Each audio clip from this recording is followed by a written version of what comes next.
G'day everybody, my name is Elliot Waters and you're listening to the Dysregulated podcast. As always, thank you for tuning in. Today's episode, I'm just going to sort of ad-lib this one, I think. There's been a few gaps in my story ever since I left hospital about how things are going. So I want to sort of tie that all up nicely so we know where we are now and what we're going to try to do looking down the track, aiming forward. So you may remember I went to the Maitland Private Psychiatric Ward, and the goals of that was for a complete medication overhaul, which I got. So I walked in there, I was on sertraline, I was on 2 antipsychotics, I was on, from memory, lithium, the mood stabilizer, I was on propranolol, clonidine. What else did they have me on? Vyvanse and lorazepam, the benzodiazepine PRN. So a big part of my stay was to get off these medications that really weren't helping at all anyway, and see if we can find one medication in particular that may be able to do the heavy lifting for me. And the theory around this was that because I just had a newly diagnosed condition, high-functioning autism, previously known as Asperger's, the idea was that these newer medications, like the SSRIs or the SNRIs, and even the new age, new school of antipsychotic medications, that they just don't work very well for people who are wired a little bit differently. And according to my doctor, he said we're going to have to go back old school because they're the ones that seem to work the best. Which I was more than happy to hear that, because I'd tried most of the new school, the new age medications, and they've done jack shit, to be completely honest. They hadn't done much at all. So I was there for 3.5 weeks, 4 weeks, and the majority of that time was spent withdrawing from these medications. I just remember another one I withdraw from, Lyrica, pregabalin as well, I was on when I went in, and those withdrawals in particular were very, very difficult. So you look at my story and there's all these medications. My brain is bombarded with these different medications, but then you look at our outcomes or our measures of success, and you can see that we are still faltering very, very badly. So you got to ask the question, are any of these medications really enriching my life at all? And my summation at that point was, no, they are not. So a big part of my time at Maitland Private Hospital on the psychiatric ward there was to get off these numerous pills. That was the first job. And then secondly, pick some other medications, or even in this case, it was just one singular medication, to take over the heavy lifting, which might actually prove to be better suited for the job. So that's where the tricyclic antidepressant Clomipramine comes into it. So a little bit about Clomipramine is that it is old school. Tricyclics come from the 50s and 60s. They are the old school stuff, but they work really, really well. The reason they're not prescribed as much anymore is, as far as I understand, for 2 reasons. The first reason being, if you have too many of them, you can overdose and die. So a bit risky if you're giving someone with suicidal tendencies and you give them Clomipramine, well, that can end badly. And the other reason is too because of side effects. Now, I had lots of side effects on Clomipramine that I haven't had on any other or any of the newer medications I'd tried previously. So, for example, sweats, and I'm still getting this today, lots of body sweats, just flushed all the time. Another one was inability at times to urinate. So I would be standing there, as a man, standing there in front of the toilet, just waiting and waiting. And honestly, often I would just go, look, like out loud, come on, you bastard, come on. And then a few drips might come out, and then eventually it releases, and then, we go to the toilet. That's good. But that's very frustrating, you don't want to be standing a minute, 2, 3 minutes just waiting for something to happen. Especially if you're at a footy game, watching my Newcastle Knights, so at the stadium, and there's the big trough and I've got everyone either side of me and I'm just standing there doing nothing. The anxiety tends to start to hit in those moments, that's for sure. But anyway, so urination problems was a big one. Another side effect from clomipramine, the tricyclic antidepressant, was blurred vision. So getting very blurred vision at times. And vivid dreams would be another one as well. Very, very vivid dreams, which aren't always in the positive. So, but the real biggest side effects that I was concerned about were the urination problem and also the sweating that was coming with it as well. So the good news is a lot of the urination issues have sorted themselves, which is great. The sweating is still a problem, especially at the moment because it is summer here in Australia and it's hot and it's been muggy, very humid, and as a result, I have just been dripping with sweat and gets a little bit embarrassing, but what can you do? But this is the thing. Those side effects I just mentioned, I guess I also had kidney pain, got that checked out. Felt like there might be pain around the liver, got that checked out, and the liver's actually not in great shape, which is something I'll be keeping an eye on. I've got another blood test to do soon about that. But yeah, there's been a few things sort of going on, and it's like, well, a lot of these things didn't happen before clomipramine, but now they're happening. So then you got to ask yourself the question, when we look at these side effects and how they're affecting me, is the clomipramine, with all that considered, providing us with benefits? And the answer has been yes. I do not have the obsessive, negative, intrusive thoughts anywhere near as frequently or with anywhere near as much potency as I was getting before. And I remember I said to the doctor first up, when I went to Maitland psychiatric ward, I said, look, I don't care if I get all these range of symptoms, but if I can get up every morning and not have to fight with everything I've got just to get out of bed, just to eat a bowl of cereal, just to have a shower, well, to me, we're winning. We're winning bigly. So there you go. That's clomipramine. After we withdrew from all the other antidepressants, clomipramine won the day. And it's interesting. I was shown a model of the clomipramine molecule and its receptor sites versus sertraline's molecule and receptor sites. And this is sort of how they're different and why it appears maybe for people wired differently like me, these older school antidepressants work. So you've got the molecule for sertraline and it's got one little receptor site. That's it, because they're very selective. Selective is the key here. They selectively target certain serotonin receptors, and that's it. Whereas clomipramine, on the other hand, this molecule's got things popping off it every way. It's just, there's just receptors here, there's receptors there, there's receptors here, there's another one here. And they don't just hone in on specific serotonin receptors or transporters. It just about goes to all of them. And it's looking at norepinephrine as well. It works on histamine. There was something else which I just can't remember as well offhand what it also focuses on. So clomipramine doesn't selectively account for what it's shooting for. It just grabs anything that fits the bill, whereas SSRIs are very, very finely tuned. And he said, Elliot, because your brain is, all over the shop, essentially, we need a medication that won't be selective, because we need to go to all corners of your brain to see some benefit. And that's what clomipramine does. It is not selective at all.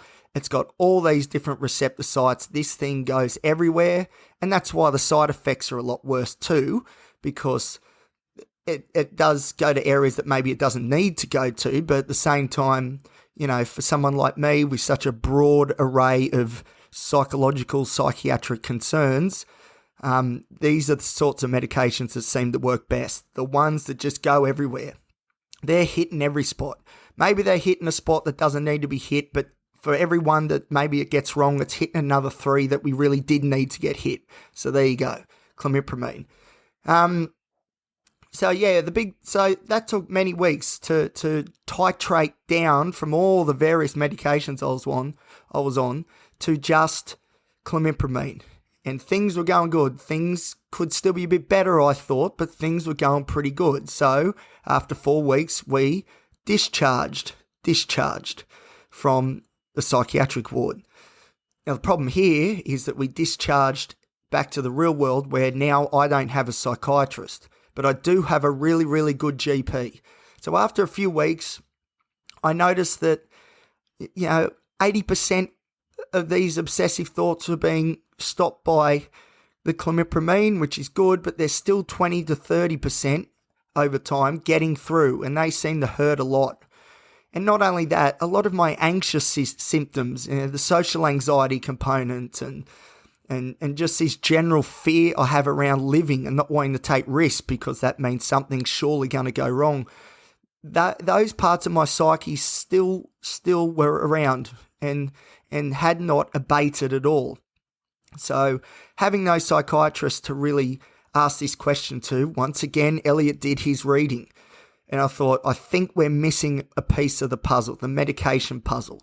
Because I'm realistic in the fact that the medications with me can only go so far. Then eventually it's really targeted individual psychotherapy, which is where we need to really dig into my psyche and straighten out some of those things that might have happened in the past that are still influencing how things happened to me, for me, today. So I'm definitely not a medication-only type of guy, certainly not. But at the same time, I think the medication plays a big role, and for me to be able to conduct myself through therapy and do it properly and be committed to it and look for change and achieve that, I need a medication regimen that backs me up all the way.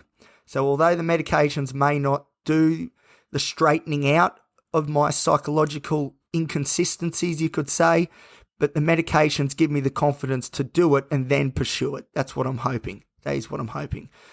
So I did a lot of research, and I come up with a medication called, we're going to hear a lot more about it moving forward, called lamotrigine.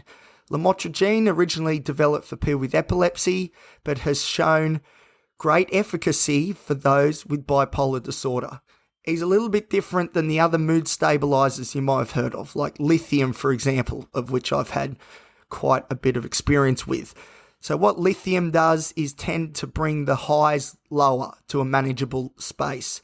But lamotrigine appears to do the opposite. It brings the lower side of things up towards a much healthier, happier baseline. So lamotrigine's pushing from the bottom of the scale, whereas lithium tends to be pushing from the top of the scale. Quite often people are prescribed both. If you ask someone with bipolar type 1 or type 2, but predominantly type 1 from my experience, you may be offered both medications because they're both working from the different ends of the equation. But for me, you look at my mood charts, you don't see that much mania or hypermania, Like most of the time I'm in some sort of depressive episode, and that has been very consistent over a very long time now. And this has always been my argument. If I have bipolar and my mood charts and just my gut feeling on how life is going, which is usually just about spot on, if I'm presenting as mostly depressive with the odd spike here and there, but really like 80% depressive, 10% normal, 10% maybe manic or hypermanic, that tells me that it's the 80% we need to sort out. That's the big part. And I've always thought lamotrigine is the one that goes after the 80%. But for some reason, I've never until now been given the opportunity to use lamotrigine. But this time, I was very, very determined to, because I've done a lot of research on lamotrigine now. Too much, a bit of an obsession. There's the autism coming through again, I'd say. But, I've done this research because I want to live the best quality life that I can. So, I'm trying to really drive progress as far as my own world is concerned. And it is hard when you don't currently have a psychiatrist, and the only psychiatrist you could see is in hospital, which says waiting lists, and a lot of money to be spent, and it's just difficult. So I remember I went to my GP not long after. I said, "Doc, you'll never believe it. You are now my psychiatrist. Congratulations." And he laughed, and we both agreed that maybe we would still try to find someone else in the psychiatry world to sort of take me on. But in the meantime, my GP is playing the role of psychiatrist, and he was confident enough with my research and what I presented to him to give lamotrigine a try. So the clomipramine stays, but the lamotrigine gets added on. And there are, if you were interested, there are case studies of people using clomipramine with lamotrigine, in particular looking at OCD. So there's some nice reading there if you were to go on to Google Scholar, which I do a lot. The problem is with lamotrigine is you've got to titrate slowly. So you start off first week, hopefully I get this timeline right, first week, 25 milligrams. Second and third week, 50 milligrams. Fourth week, 100 milligrams. Fifth week, 200 milligrams. And that's the therapeutic dose that we're aiming for. So those titration times can vary a little bit. So by all means, don't just say or hear what I just said and that's gospel, because it's not. It's different for different people, but that is generally the way it goes. And 200 milligrams is the therapeutic dose that we're aiming for. The reason you can't just go boom into 200 milligrams of lamotrigine is because if you titrate too quickly, there is a chance of skin diseases, Stevens syndrome, I think one of it is called, and at worst, titrating too quickly can cause death. So as we know, these medications are pretty hard hitting stuff, and you've got to respect them, that's for sure, because things can go wrong in a big, big way. And it's been, look, I'll tell you, someone who is impulsive and, doesn't like to wait around too long and admittedly, I haven't seen the positive results of lamotrigine being introduced to my regimen just yet. There's been a big part of me going, let's bump it up now, We're not getting any rashes. We should be right. Just bump it up now. But that's where you can get caught out. So I have not done that. I'm going to wait the time that is required before we get to that therapeutic range. Then we can have a real assessment of how things are going. So we'll see. It's very, very difficult, the waiting game, but hey, you got to do it, and hopefully in the long run, it will be worth it. That's the plan. But life hasn't been easy since we left Maitland, that's for sure. There's a lot of things which I need to confront in therapy, psychotherapy, that I just haven't been able to because I just don't have the money to do it. Psychology, psychiatry, GP visits, it costs a lot of money, and some of my medications are proving quite expensive as well. So it's been difficult, that's for sure. I mentioned before I'm not on a stimulant, or I wasn't on a stimulant for my ADHD. That has now changed. So what we're using is modafinil. Modafinil is like dexamphetamine light, I suppose. It helps a little bit with the ADHD stuff, but not brilliantly. It's not actually signed off for ADHD use, but off-label it can be used, and that's what we're using it for now. Because in Australia, if you don't have a psychiatrist, which I don't at the moment, they're the only ones that can prescribe stimulants such as Vyvanse, dexamphetamine, Ritalin, Concerta, all that sort of stuff. So the best that the GPs can do really is this modafinil. So that's why we decided to go down this route. But again, because it's off-label, it's very, very expensive. And, there's a cost-benefit analysis, I suppose, that needs to be done, and I'm just not sure it's doing the job. And what that means is that a lot of my ADHD symptoms are out of control in a lot of ways. I'm not achieving that much during the day. I'm struggling to focus. I'm doing half jobs without completing things. My memory's not very good, which I might add can be a side effect of lamotrigine. So, there's a lot going on in this petri dish, that's for sure. But at the moment, as it stands, while I'm talking to you now, my medication regimen is clomipramine, 200 milligrams, lamotrigine, 50 milligrams, titrating upwards towards 200 milligrams, and 200 milligrams of modafinil in the morning. but I just don't think this is going to be the right mix. I'm hoping the lamotrigine will really come through for me. I hope, seeing as though I handpicked this medication myself, and then eventually swap out the modafinil for a stimulant that has much better efficacy. And then hopefully then we'll be primed, ready to go to rip in a therapy and really, really see the benefits there. And then we move on to such a better way of living. That is what I'm really, really hoping for. Because, the last couple of weeks have been very difficult. Very difficult. I don't like always being so negative on this show, but what can I say? They have been very difficult. But at the same time, we're staying positive. We're not just sitting on our hands. Like I've been making phone calls to Toronto Private Hospital about a outpatient psychoanalysis group. There's talk of potentially going back to Maitland Private Hospital, the psychiatric ward there, to continue the medication review that we were doing.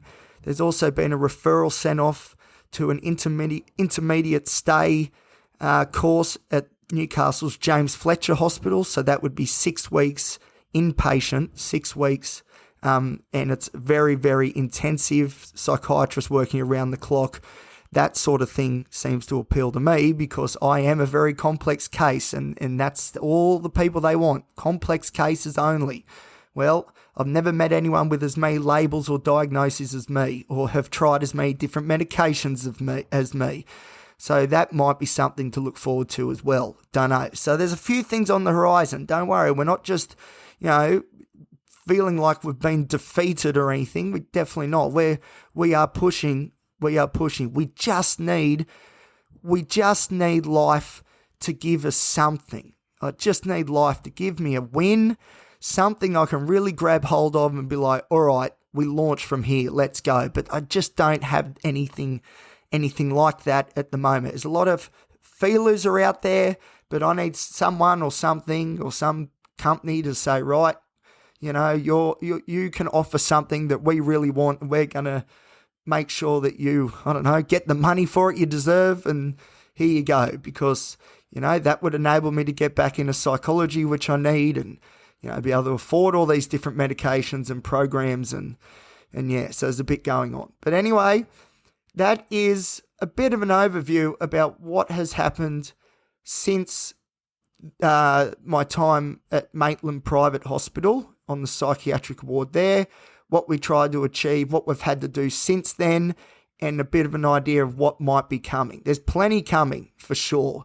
For sure. There is a lot coming. These changes that I've made, I don't think are solidified just yet, by no means. And the reason I know that is because my mood hasn't improved anywhere near as much as what we would want. So that means we still haven't quite nailed it down yet. But as always, I will keep researching and looking at new ways, new possibilities, talking to mental health professionals, trying to come up with the best way forward for me. And I will also tell you guys all about that here on the show too. And maybe if something works for me, you might find it might work for you too. Or at least it gives you another option to think about. So keep that in mind. So hopefully together, we're going to all start really kicking those goals soon, because we're trying very bloody hard. The more you put in, they say, the more you get out of life. That's what they reckon. And I reckon a few of us have been putting a lot in, but we're just about ready to get the fruits of our labour now. Surely. I'm trying to stay positive, but I'm committed to that idea. It's all about the turnaround for us. Anyway, thank you for listening to this episode. It was a bit all over the place. I hope it sort of makes sense and offers a bit of insight. That would be great. I know at times some of these episodes can be a bit doom and gloom, and, they sort of have to be sometimes, or else I wouldn't be telling the truth. But this one, I hope, shows that although things are pretty difficult, we're still shooting for the stars, baby. No way. No question about that. We are still looking up and trying to reach our greatest heights. We just need a few things to click into place. All right, thank you for listening. Remember, if you're enjoying the show, feel free to like, subscribe, give us a great rating, hopefully 5 stars, and share it around with your mates. And you can follow the show on Instagram at thedysregulated.podcast, Or you can even follow me on Instagram at elliot.t.waters. Okay, until next time, see you guys. Goodbye.